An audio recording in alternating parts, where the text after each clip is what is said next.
Penasaran siapa dalang di balik kesuksesan produk-produk legendaris seperti Pepsodent? Dialah Claude Hopkins, seorang jenius periklanan yang mengubah wajah industri dengan pendekatan ilmiahnya. Mari kita bahas.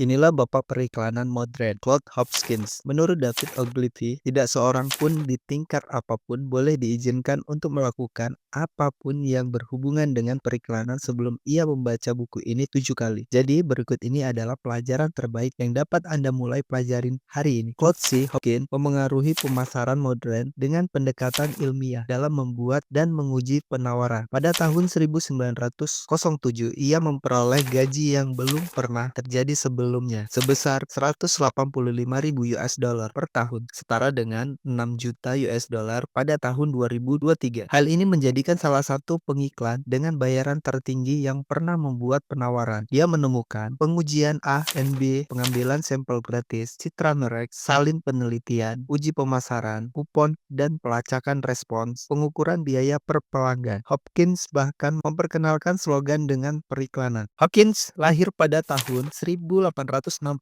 di Hillsdale, Michigan dari keluarga yang religius. Ketika ayahnya meninggal, ia mulai bekerja pada usia 10 tahun untuk menghidupi keluarganya, dari pengantar koran hingga penjualan dari pintu ke pintu. Hopkins mempelajari seni persuasi sejak dini. Hopkins membuat namanya terkenal melalui bir Churchill. Dia mengubah proses pemurnian bir biasa menjadi nilai jual yang unik dengan membuatnya transparan. Penjualan meningkat 600% dan peringkat naik dari 5 ke 1, menciptakan keunggulan sebagai pelopor yang membuat merek lain iri. Pada tahun 1908, Albert Lasker mempekerjakan Hopkins di Lord and Thomas, menawarkan gaji yang belum pernah terdengar sebelumnya. Albert tahu istri Hopkins menginginkan sebuah mobil, jadi dia menawarkan untuk membeli satu jika dia mau bergabung dengan agensi itu. Hopkins menghargai taktik ini sebagai sesuatu yang mungkin dilakukannya sendiri. Hopkins memperkenalkan Pepsodent Smile kepada masyarakat Amerika, menjadikan pasta gigi sebagai kebutuhan pokok rumah tangga. Peningkatan penggunaan pasta gigi dari 7%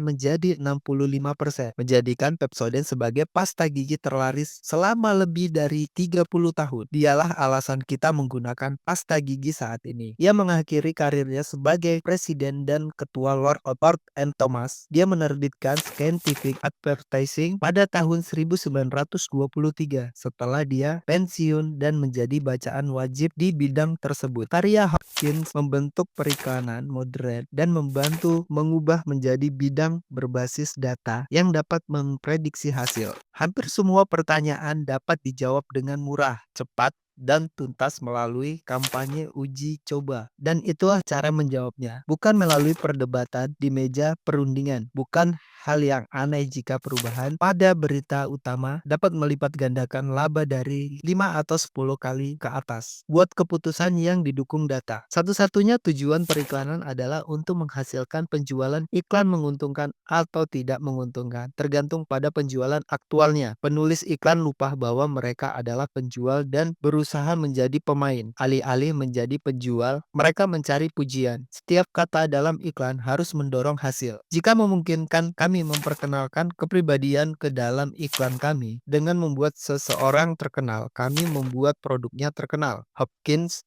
tahu bahwa kepribadian yang mudah dipahami dapat membuat produk menjadi tak terlupakan, memberikan orang-orang seseorang yang dapat dipercaya dan terhubung. Dia tahu bahwa membangun merek pribadi itu penting. Personal branding adalah reputasi Anda di era digital. Itulah yang orang pikirkan, rasakan, dan ingat tentang Anda. Merek pribadi yang kuat membangun kepercayaan itu sehingga lebih mudah untuk menjual tanpa harus menjual. Ini mengubah Anda menjadi pilihan utama, orang yang diingat dan direkomendasikan orang. Jika Anda suka dengan video ini, jangan lupa like, subscribe. See you!